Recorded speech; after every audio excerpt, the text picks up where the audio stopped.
Greetings, I'm Francesca Arnoldi, doula and educator.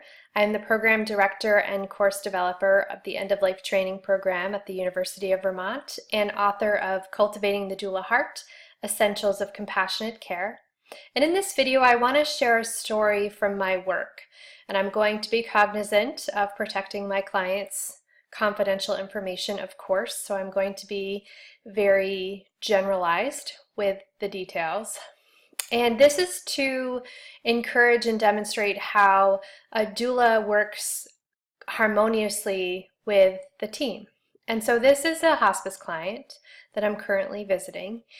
And during a recent visit, a couple of weeks ago, my client was receiving personal care from an aide. And so I stepped out of respect for his privacy so that this aide could do her work and spent some time walking around my client's property with my client's wife and their pet.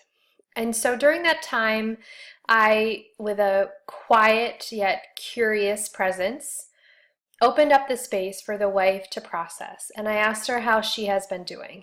And there had been quite a few changes physically for my client leading up to this time.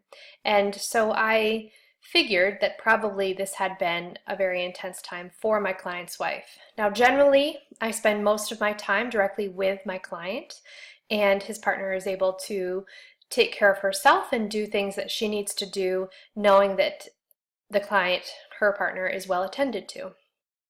And so we didn't have that many opportunities before this particular visit to connect and talk privately.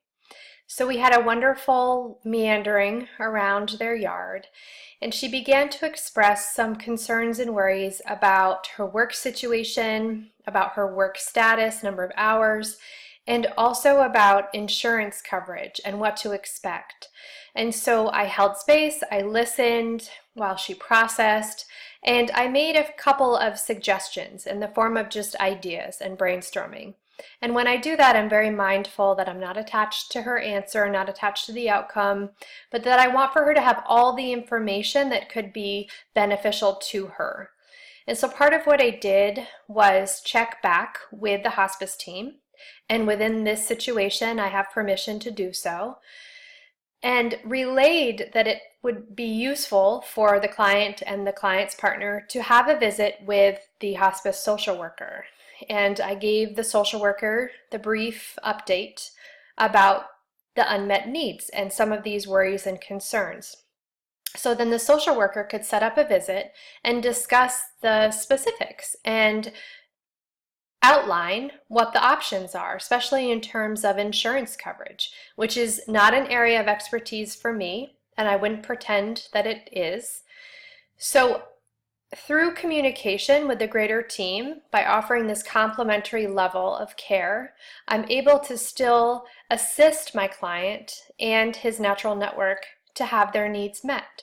So this is one example of how a doula works in harmony with the greater medical care team. Check back for more stories and essentials.